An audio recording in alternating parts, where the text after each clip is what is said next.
നമ്മൾ question paper discuss ചെയ്യാൻ പോവാണ്. ക്വസ്റ്റ്യൻ പേപ്പർ ഡിസ്കസ് ചെയ്ത് കഴിഞ്ഞിട്ട് നമുക്ക് എക്സാമിന് കൂടുതലായിട്ട് മാർക്ക് വാങ്ങാനുള്ള ഹിൻസുകളൊക്കെ പറഞ്ഞുതരാം. എത്രയും പെട്ടെന്ന് ഇങ്ങനെ മാർക്ക് വാങ്ങാന്നുള്ള രീതിയിലുള്ള കാര്യങ്ങൾ പോയിന്റൊക്കെ പറഞ്ഞു തരാം. അപ്പോൾ നമുക്ക് നേരെ ക്വസ്റ്റ്യൻ പേപ്പറിലേക്ക് പോകാം. ക്വസ്റ്റ്യൻ പേപ്പേഴ്സിൽ നമ്മൾ റിപ്പീറ്റഡ് ക്വസ്റ്റ്യൻസ് ആയിട്ട് വരുന്നതാണ് articles of association, memorandum of association.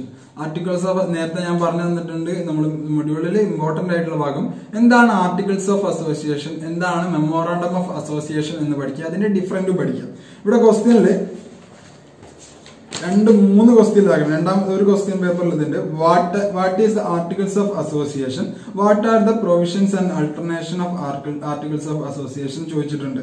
മറ്റൊരു ക്വസ്റ്റ്യൻ പേപ്പറിൽ വേറൊരു ക്വസ്റ്റ്യൻ പേപ്പറിൽ ഇതേപോലെ തന്നെ ചോദിച്ചിട്ടുണ്ട് what are the difference between articles of association and memorandum of association.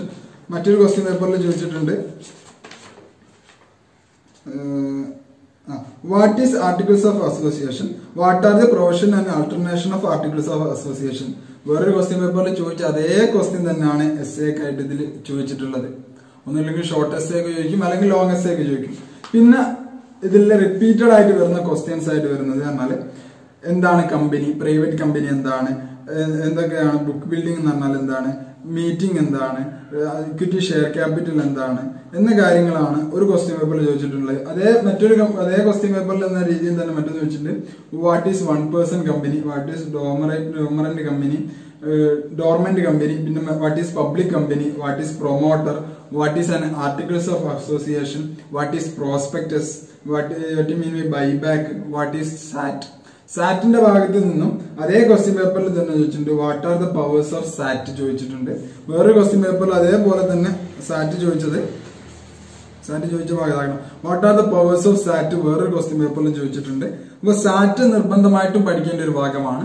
പിന്നെ ഒന്നുള്ളത് പ്രോക്സി, എന്താണ് പ്രോക്സി എന്നുള്ള ഭാഗം എക്സാമിന് ചോദിച്ചൊരു ഭാഗമാണ്. പ്രോക്സി എന്താണെന്നുള്ളത് ഇതേ ക്വസ്റ്റ്യൻ പേപ്പറിൽ തന്നെ അതേ രീതിയിൽ തന്നെ റിപ്പീറ്റ് ചെയ്തിട്ടുണ്ട്. Proxy, who is A proxy, what are his duties and responsibilities എന്ന ഭാഗം ചോദിച്ചിട്ടുണ്ട്.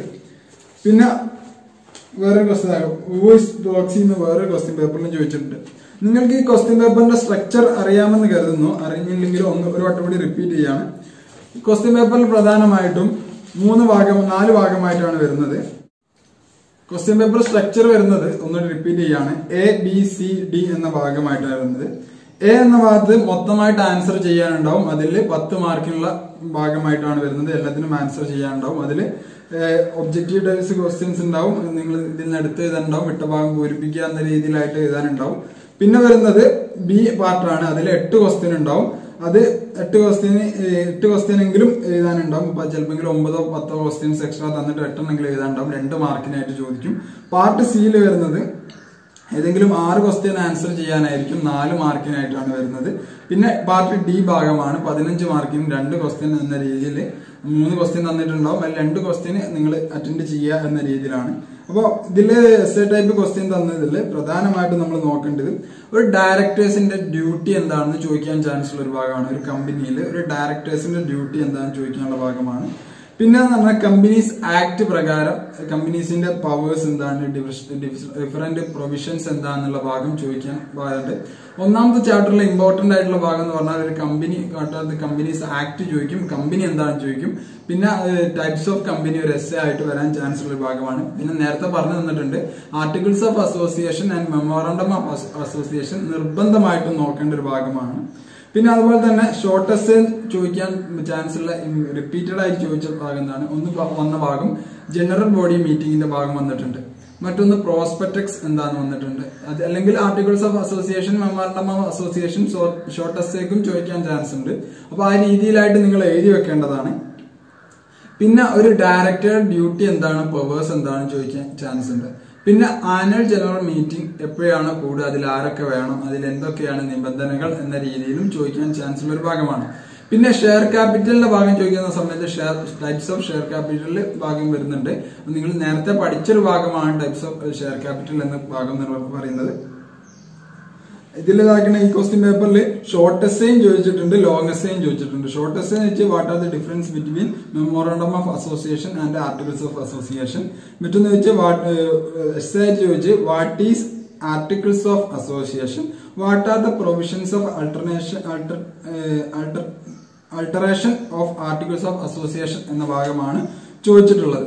അപ്പോൾ ഷോർട്ട് എസ്സേന്റെ ഭാഗം നിങ്ങൾ നിർബന്ധമായിട്ട് നോക്കണേ. സാറ്റ് എന്താണെന്ന് നോക്കണം, പ്രോക്സി എന്താണെന്ന് നോക്കണം, ഒരു ലിക്വിഡേറ്റർ പവർ എന്തായിരിക്കും, ലിക്വിഡേഷൻ ഓഫ് കമ്പനി ആ പ്രോസസ് ചോദിക്കുക, അല്ലെങ്കിൽ ലിക്വിഡേറ്റർ പവർ എന്താണെന്ന് ചോദിക്കാൻ ഭാഗമുള്ള ഒരു ഇമ്പോർട്ടന്റ് ഭാഗമാണ്.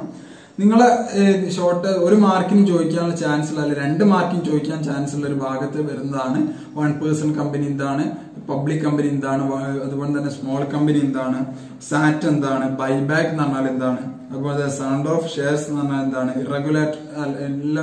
ഇറഗുലർ അലോട്ട്മെന്റ് എന്താണ്, കോൾ മണി എന്താണ് എന്ന ഭാഗങ്ങളൊക്കെയാണ് ചോദിക്കാൻ ചാൻസ് ഉള്ളത്. ആരാണ് പ്രൊമോട്ടറെ പവേഴ്സ് എന്തൊക്കെയാണെന്നൊക്കെ ചോദിക്കാൻ ചാൻസ് ഉള്ള ഒരു ഭാഗമാണ്.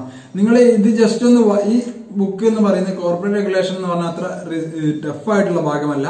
എങ്കിലും ആർട്ടിക്കിൾസ് ഓഫ് അസോസിയേഷൻ മെമ്മോറണ്ടം ഈ ഇതിലെ എല്ലാ ഭാഗങ്ങളും നിങ്ങൾ നേരത്തെ കേട്ട് പരിചയമുള്ള ഭാഗമായിരിക്കും. പക്ഷെ എക്സാമിന് കോർപ്പറേറ്റ് റെഗുലേഷൻ എന്ന ബേസ് വെച്ചുകൊണ്ട് എഴുതാൻ കുറച്ച് ബുദ്ധിമുട്ട് തോന്നുക എന്ന് മാത്രമേ ഇതിലുള്ളൂ. ഒരു വട്ടം വായിച്ചാൽ നിങ്ങൾ കറക്റ്റ് ആയിട്ട് എഴുതാൻ കഴിയും. നിങ്ങൾ 5 സിലബസും ഈ രീതിയിൽ മനസ്സിലാക്കുക. ഒന്നാമത് കമ്പനിയാണ്, മറ്റത് ഫോർമേഷൻ ഓഫ് കമ്പനിയാണ്. ഫോർമേഷൻ ഓഫ് കമ്പനിയിൽ നിർബന്ധമായിട്ട് നോക്കി വെക്കേണ്ട കാര്യം പ്രോസ്പെക്ടസ് ആണ്.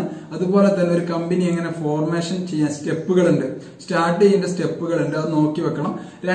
മൂന്നാമതായിട്ട് വരുന്ന ഷെയർ ക്യാപിറ്റലാണ്. ടൈപ്പ് ഓഫ് ഷെയർ ക്യാപിറ്റൽ വരുന്നുണ്ട്, കോൾ മണി വരുന്നുണ്ട്, അങ്ങനെ അലോട്ട്മെന്റ് എന്ന ഭാഗങ്ങളൊക്കെ വരുന്നുണ്ട് ആ ഭാഗത്ത്. മറ്റേത് നോക്കി വെക്കേണ്ട ഭാഗം എന്ന് പറഞ്ഞാൽ ഒരു കമ്പനിയുടെ ഡയറക്ടേഴ്സിന്റെ ഡ്യൂട്ടീസ്, പവേഴ്സ്, കാര്യങ്ങളൊക്കെ എങ്ങനെ ഒരു ഡയറക്ടേഴ്സിന്റെ ഡ്യൂട്ടി ഏതൊക്കെ രീതി, ഡയറക്ടർ എത്ര ക്വാളിറ്റി വേണം, അതുപോലെ തന്നെ ഡയറക്ടേഴ്സിനെ എങ്ങനെ റിമൂവ് ചെയ്യാം, ഒരു സ്ഥാപനത്തിൽ നിന്ന് ഒഴിവാക്കാം, ടെർമിനേറ്റ് ചെയ്യാം എന്ന സ്റ്റെപ്പുകളൊക്കെ നോക്കി വെക്കണം. അവസാന ഭാഗം എന്ന് പറഞ്ഞാൽ winding up of company or meeting ആണ് വരുന്നത്. മീറ്റിംഗിന്റെ ഭാഗം വരുന്നുണ്ട്, ലിക്വിഡേഷന്റെ ഭാഗം വരുന്നുണ്ട്, ഒരു കമ്പനി എങ്ങനെ ലിക്വിഡേറ്റ് ചെയ്യാം എന്നുള്ള ഭാഗം വരുന്നുണ്ട്. അതിൽ ലിക്വിഡേറ്റർ പവേഴ്സ് കാര്യങ്ങളൊക്കെ നോക്കണം. പിന്നെ വേറൊരു ക്വസ്റ്റ്യൻ പേപ്പർ നമ്മൾ നോക്കാം ഏതൊക്കെ രീതിയിലാണ് ക്വസ്റ്റ്യൻ വന്നിട്ടുള്ളത്. ഇത് 2 മാർക്കിന് വന്ന ക്വസ്റ്റ്യൻ എന്ന് പറയുന്നത് state the liabilities of promoter, explain doctrine of ultra vires, അതുപോലെ തന്നെ difference between shares and stock. മറ്റൊന്ന് വരുന്നത് what are the content of share certificate എന്ന ഭാഗം വരുന്നുണ്ട്. ഷെയർ സർട്ടിഫിക്കറ്റ് എന്താണെന്ന് ചോദിക്കാൻ ചാൻസ് ഉണ്ട്. ഒരു വൈൻഡിങ് അപ്പ് പ്രോസസ് എന്താണെന്ന് ചോദിക്കാൻ ചാൻസ് ഉള്ള ഒരു ഭാഗമാണ്.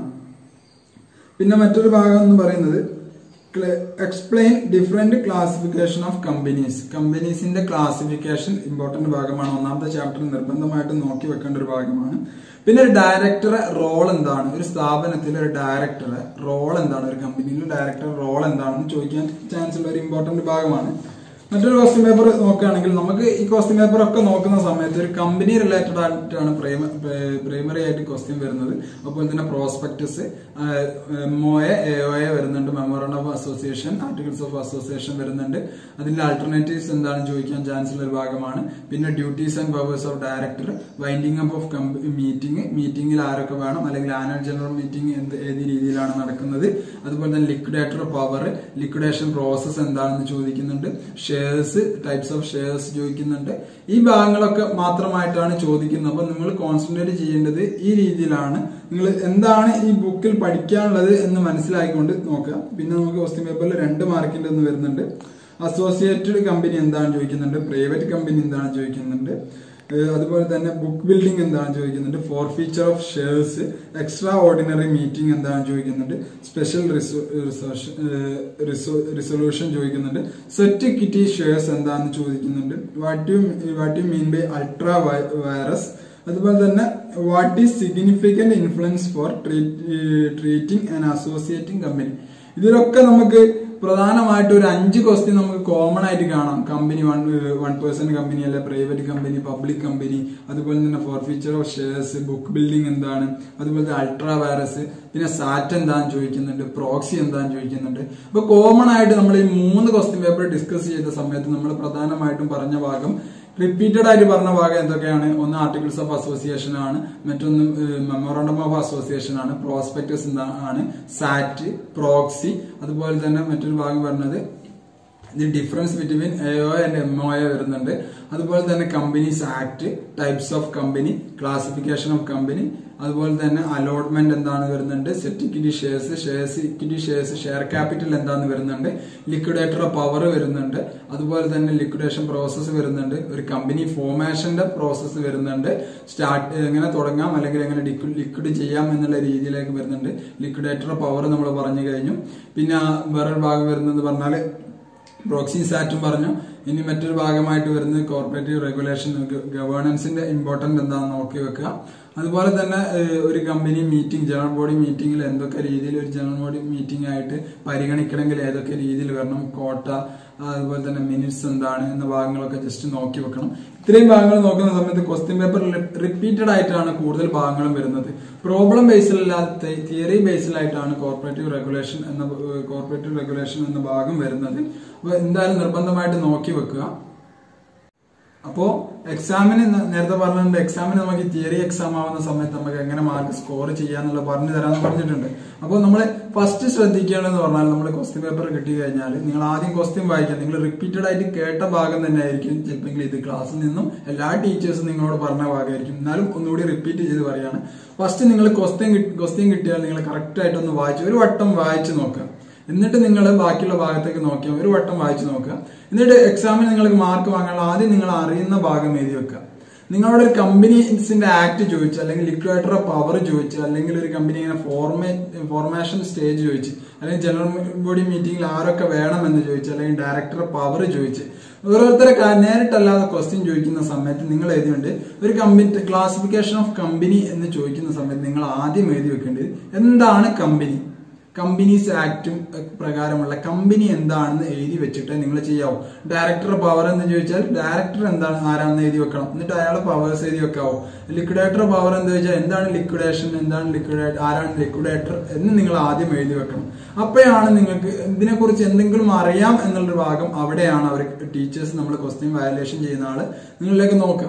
പിന്നെ നിങ്ങൾ ആദ്യം എഴുതി വെക്കേണ്ട ആദ്യത്തെ ഭാഗത്ത് പേജിൽ എഴുതി വെക്കേണ്ടതാണ് നിങ്ങൾക്ക് അറിയുന്നത് മാത്രം, തെറ്റും ഒന്നും വരുത്താതെ കറക്റ്റ് നിങ്ങൾക്ക് നിങ്ങളെ ഏറ്റവും നല്ല ഹാൻഡ് റൈറ്റിംഗിൽ നിങ്ങൾ എഴുതി വെക്കുക.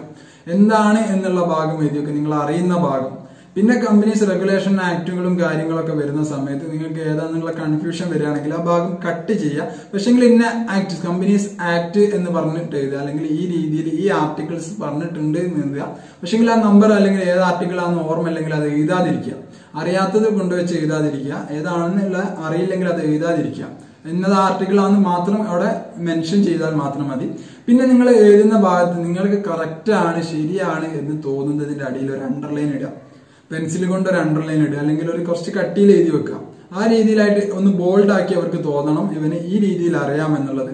ഒരുവിധ ടീച്ചേഴ്സ് ഒക്കെ നോക്കുക സ്റ്റാർട്ടിംഗ് ആണ്, നിങ്ങളുടെ നോളജ് സ്റ്റാർട്ടിംഗ് ആണ്. പവേഴ്സ് ഓഫ് ഡയറക്ടർ എന്ന ഭാഗത്ത് നിങ്ങൾ പവേഴ്സ് ഓഫ് ഡയറക്ടർ എന്ന ഹെഡിങ് എഴുതിയിട്ട് ആ പോയിന്റ് മാത്രം എഴുതി വെക്കരുത്. നിങ്ങൾ എന്താക്കുക, ആരാണ് ഡയറക്ടർ, ഏതൊക്കെ രീതിയിലാണ് ക്വാളിഫിക്കേഷൻ ഉണ്ടാവുക, ഒരു കമ്പനിയിൽ എങ്ങനെ അപ്പോയിന്റ് ചെയ്യും എന്നുള്ള ഭാഗം എഴുതി വെക്കുക. എന്നിട്ട് അയാളുടെ പവേഴ്സ് എഴുതി വെച്ചാൽ നിങ്ങൾക്ക് ഫുൾ മാർക്ക് എന്ന രീതിയിൽ നിങ്ങൾക്ക് സ്കോർ ചെയ്യാൻ കഴിയും. പിന്നെ തിയറി ഭാഗമായതുകൊണ്ട് നിങ്ങൾ പൊതുവെ ലിമിറ്റേഷൻ പറയുന്നത് പറഞ്ഞാൽ നല്ല രീതിയിൽ എഴുതി വെക്കണം. ഒരു 2-3 പേജ് എഴുതി വെക്കുന്ന സമയത്തായിരിക്കും ഏകദേശം ഫുൾ മാർക്കിന്റെ അടുത്ത് കിട്ടുക എന്ന് പറയും. പക്ഷെങ്കിൽ നിങ്ങൾ സ്റ്റാർട്ടിങ്ങിൽ ശ്രദ്ധിക്കേണ്ടതെന്ന് പറഞ്ഞാൽ ആ എഴുതി വെക്കുന്ന സ്റ്റാർട്ടിംഗ് ഭാഗം, ബാക്കി ഭാഗങ്ങൾ നിങ്ങൾക്ക് അറിയാത്ത ഭാഗങ്ങളാണെങ്കിലും സ്റ്റാർട്ടിംഗ് എന്ന ഭാഗം നിങ്ങൾക്ക് അറിയുന്നതിന്റെ ഏറ്റവും എക്സ്ട്രീം ആയിട്ടുള്ള എഴുത്ത് എഴുതി വെക്കുക. ആ സമയത്ത് അവർ ഫസ്റ്റിലായിരിക്കും നോക്കുക, ഫുള്ള് വായിച്ചുകളൊന്നുമില്ല. പക്ഷെ നിങ്ങൾ ആദ്യത്തെ ഭാഗം എഴുതി വെക്കുന്ന സമയത്ത് ഈ കുട്ടിക്ക് എന്തെങ്കിലും അറിയാന്നുള്ള രീതിയിലാണ് അവർ കൺസിഡർ ചെയ്യുക. അപ്പോൾ മാർക്ക് നല്ല രീതിയിൽ തരും. പിന്നെ മാക്സിമം നിങ്ങളെ മാർക്കിനനുസരിച്ച് എഴുതാൻ ശ്രമിക്കുക. എല്ലാ ക്വസ്റ്റ്യനും അറ്റൻഡ് ചെയ്യാം. നിങ്ങൾക്ക് അറിയുന്ന രീതിയിൽ ഒരു ക്വസ്റ്റ്യന് അറ്റൻഡ് ചെയ്യാൻ. നിങ്ങൾ കമ്പനീസ് ആക്ടിന്റെ അല്ലെങ്കിൽ ക്ലാസിഫിക്കേഷൻ ഓഫ് കമ്പനിയാണ് ചോദിച്ചതെന്ന് വെച്ചാൽ നിങ്ങൾ കമ്പനിയാണ് അറിയുന്നത്, ആ കമ്പനി എഴുതി വെക്കുക. ഏതൊക്കെ ക്ലാസിഫിക്കേഷൻ എന്നുള്ള ഹെഡിങ് മാത്രമേ നിങ്ങൾക്ക് ഓർമ്മയുള്ളൂ, ആ ഹെഡിങ് മാത്രം എഴുതി വെക്കുക. ബാക്കിയുള്ളത് ഓർമ്മയില്ലെങ്കിലും ആ രീതിയിൽ നിങ്ങൾ ബോൾഡാക്കി എഴുതി വെക്കുക. നിങ്ങൾ ഓരോ പോയിന്റ്സ് എഴുതി വെക്കുന്നത് ശ്രദ്ധിക്കുക. ആദ്യം പോയിന്റ്സ് എഴുതുക, എന്നിട്ട് പോയിന്റ്സ് താഴോട്ട് ഇറക്കി എഴുതുന്ന രീതിയിലായിട്ട് എഴുതി വെക്കുക. നിങ്ങൾക്ക് ഒരു ചാപ്റ്റർ ഒരു കാര്യം അറിയാം, class public company private company, small company, government company എന്ന രീതിയിൽ നിങ്ങൾ ടൈപ്സ് അറിയാവുന്ന രീതിയിലാണെങ്കിൽ നിങ്ങൾ ടൈപ്സ് എന്ന് എഴുതിയിട്ട് മുകളിൽ ആ 4 അടുപ്പിച്ച് എഴുതി വെക്കുക. എന്നിട്ട് അതിൽ നിന്ന് ഓരോന്നും താഴോട്ട് എടുത്ത് ലിസ്റ്റ് ഔട്ട് എടുത്ത് എഴുതി വെക്കുകയാണ് വേണ്ടത്. പിന്നെ നിങ്ങൾ പ്രധാനമായിട്ട് ശ്രദ്ധിക്കേണ്ടത് ഓരോ കമ്പനിയിൽ എത്ര മെമ്പേഴ്സ്, മിനിമം എത്ര മെമ്പേഴ്സ് വേണം, മീറ്റിംഗിൽ എത്ര മെമ്പേഴ്സ് വേണം, ഒരു കമ്പനി ആയി തീരണമെങ്കിൽ എത്ര മെമ്പർ വേണം, 1% കമ്പനിക്ക് ഏത് രീതിയിലുണ്ട് എന്നുള്ള ഹിൻസുകളൊക്കെ നിങ്ങൾ നോട്ട് ചെയ്ത് വെക്കുക. അത് കറക്റ്റ് ആണെന്ന് തോന്നുകയാണെങ്കിൽ നിങ്ങൾ അതിന്റെ അടിയിലൊക്കെ ചെറിയ പെൻസിൽ കൊണ്ട് അണ്ടർലൈൻ ചെയ്ത് വെക്കുക. ഒരാൾ നോക്കുന്ന സമയത്ത് ചിലപ്പോൾ മിനിമം എത്ര മെമ്പർ, മാക്സിമം എത്ര മെമ്പർ എന്ന രീതിയിൽ നിങ്ങൾ അണ്ടർലൈൻ ചെയ്ത് വെക്കുന്ന സമയത്ത് അത് മാത്രം നോക്കിയാൽ അവന് ബാക്കിയെല്ലാം അറിയാനുള്ള രീതിയിൽ മാർക്ക് ഇട്ട് തരും. ഈ രീതിയിലൊക്കെ ആയിട്ട് നിങ്ങൾ എക്സാം മാക്സിമം എഴുതാൻ ശ്രമിക്കുക. കൂടുതൽ പേജ് തിയറി ഭാഗമായിട്ട് പേജുകളുടെ എണ്ണം കൂട്ടാൻ നോക്കുക. നല്ല ഹാൻഡ് റൈറ്റിംഗ് ആക്കാൻ നോക്കുക. സ്റ്റാർട്ടിംഗ് ഭാഗത്തൊക്കെ നിങ്ങളെ കയ്യിൽ നിന്ന് എടുത്ത് എഴുതാൻ പറ്റും മാക്സിമം വൃത്തിയുള്ള ഹാൻഡ് റൈറ്റിംഗിലേക്ക് വരിക. തെറ്റുകളും വെട്ടുകളൊന്നും വരുത്താതിരിക്കുക. തെറ്റ് വന്നു പോയാൽ ആ തെറ്റാണ് വന്നു വെച്ചാൽ ഒരൊറ്റ ലൈനിൽ മാത്രം ക്രോസ് ചെയ്യാം. അല്ലാതെ അത് വായിക്കാൻ പറ്റുള്ള മൊത്തമായിട്ട് ബോൾഡ് ചെയ്തിട്ട് ബോറാക്കി വെക്കരുത്. ഒറ്റ ലൈനിൽ മാത്രം, ഒറ്റ ക്രോസ് മാത്രം കൊടുത്താൽ മതി. ആ തെറ്റാണെന്നുള്ളത് നിങ്ങൾ തെറ്റാക്കി എന്നുള്ളത് അവർക്ക് നോക്കിയാൽ മനസ്സിലാവും. നേരെ മറിച്ച് ഒരു ക്വസ്റ്റ്യൻ പേപ്പർ നോക്കുന്ന സമയത്ത് അതിൽ മൊത്തമായിട്ട് ബോൾഡ് ആയിട്ട് നിങ്ങൾ എഴുതി വെക്കുകയാണെങ്കിൽ ആ നോക്കുന്ന ടീച്ചർക്ക്, ആ ക്വസ്റ്റ്യൻ വാല്യൂ ചെയ്യുന്ന ഒരാൾക്ക് നിങ്ങൾക്കത് ആ രീതിയിൽ അവന്റെ പേപ്പർ വൃത്തിയുള്ളത് അല്ലെങ്കിൽ അവരുടെ പേപ്പർ വൃത്തിയുള്ളതാണെന്ന് തോന്നാത്ത രീതിയിലായിട്ട് മാറുന്നതാണ്. അപ്പൊ നിങ്ങൾ ശ്രദ്ധിക്കേണ്ടത് ഈ തരത്തിലുള്ള കാര്യങ്ങളൊക്കെ തിയറി ഭാഗം എഴുതുന്ന സമയത്ത് ശ്രദ്ധിക്കേണ്ട ഒരു ഭാഗമാണ്. അപ്പൊ നല്ലൊരു വിജയാശംസകൾ നേരുകയാണ്. 4th സെം എക്സാമിന് എല്ലാവർക്കും നല്ലൊരു വിജയാശംസകൾ നേരുകയാണ്. വെയിറ്റിംഗ് മൈൻഡിലുള്ള മെമ്പേഴ്സിന് മാത്രമേ ഇത് ഞങ്ങൾ അവൈലബിൾ ആക്കുന്നുള്ളൂ. കാരണം നിങ്ങൾ ചെറിയ രീതിയിലുള്ള ഫീസ് തന്നിട്ട് നിങ്ങളോട് സഹകരിക്കുന്നത് കൊണ്ടും നിങ്ങളിൽ നിന്ന് വാങ്ങുന്ന ഫീസ് ഇതിന് ഡാറ്റ കളക്ഷൻ ഭാഗമായിട്ടാണ് യൂസ് ചെയ്യുന്നത്. അപ്പോൾ നിങ്ങൾക്ക് കൂടുതലായിട്ട് ഉപകാരപ്പെടുമെന്ന് വിശ്വസിക്കുന്നു. നിങ്ങൾ എന്തെങ്കിലും പേഴ്സണലായ ഡൗട്ടുകളും കാര്യങ്ങളും ഉണ്ടെങ്കിൽ ചോദിക്കാം. മറ്റുള്ള ഫ്രണ്ട്സിനൊന്നും ഈ രീതിയിലായിട്ട് അവൈലബിൾ ആയിട്ടില്ല. നിങ്ങൾ അടുത്തുള്ള ഫ്രണ്ട്സിനോട് പറയുകയാണെങ്കിൽ ബ്രൈറ്റിംഗ് മൈൻഡ്സിൽ മെമ്പർ ആവുകയാണെങ്കിൽ അവർക്ക് അവൈലബിൾ ആയിരിക്കും. കൂടുതൽ വീഡിയോസ് വരുന്നത് വരെ വെയിറ്റ് ചെയ്യുക. മറ്റുള്ള ഫ്രണ്ട്സിലേക്ക് അറിയിക്കുക. ഇതിലെ ചാനൽ സബ്സ്ക്രൈബ് ചെയ്തിട്ടില്ലെങ്കിൽ സബ്സ്ക്രൈബ് ചെയ്യുക. Thank you for watching.